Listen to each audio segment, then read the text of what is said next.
Good morning, 7th and 8th graders of Somerville High. You are my first recorded video of using Camtasia and putting this online so that you guys will be able to see what we did in class and review.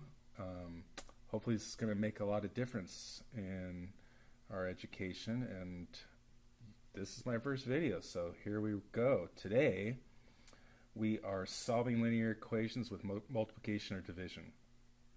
Last time we were in class, we were solving equations by adding or subtracting to isolate the variable. Today we are multiplying or dividing in order to isolate the variable. And what do I mean by isolating the variable? That guy right there. I want to get b all by itself. Okay. So there's a 2, that is what we call the coefficient in front of b. And that means 2 times some number is 30. Now you could do a little mental math right now and say, okay, well I know that the answer is change the color scheme. No. Okay, so back to where I was. Okay, so that's a guess and check. We know that the answer is going to be 15. 2 times 15 is 30. Well, I want to get used to this whole process of algebra. And what we were talking about last time is that this equal sign is really important. What does that mean? That means that this side and this side are balanced. So if I do one operation to one side of the equation, I need to do the exact same operation to the other side to keep it balanced. In this case, I need to get that 2 off that side. So I'm going to divide by 2. I'm going to divide by 2. 2 divided by 2 is 1. 1 what? 1b is equal to, over on this side, 30 divided by 2 is 15. There, just showed it. I don't really need to write that 1.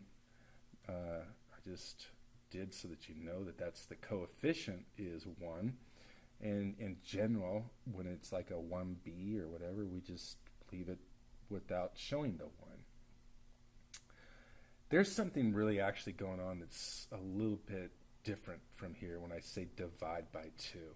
And I want to go over to number 3 and explain that in a slightly different way.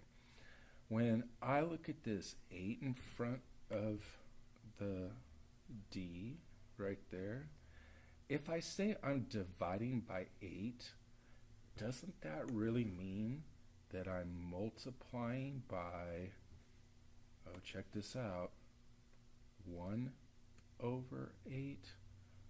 Yeah, that's what it means. I am taking the reciprocal of the number 8, and I am multiplying both sides by the reciprocal. On every equation when there's multiplication and division in it, you are essentially multiplying by the reciprocal. Remember those words. Multiplying by the reciprocal. It's something that causes a lot of students to well, it's actually no, I don't. How about close?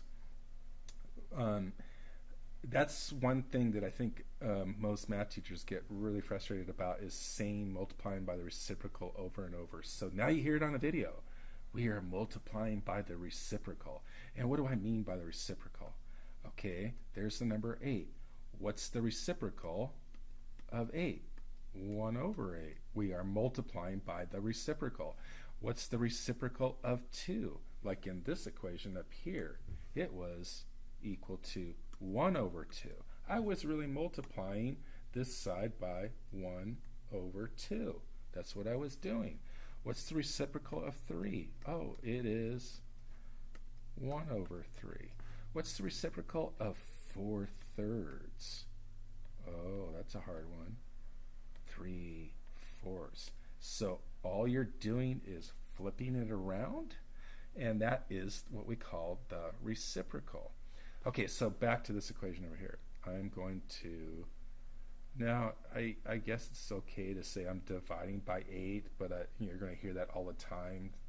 We divided by 8, but it really means you're multiplying by the reciprocal of 8, which is 1 over 8.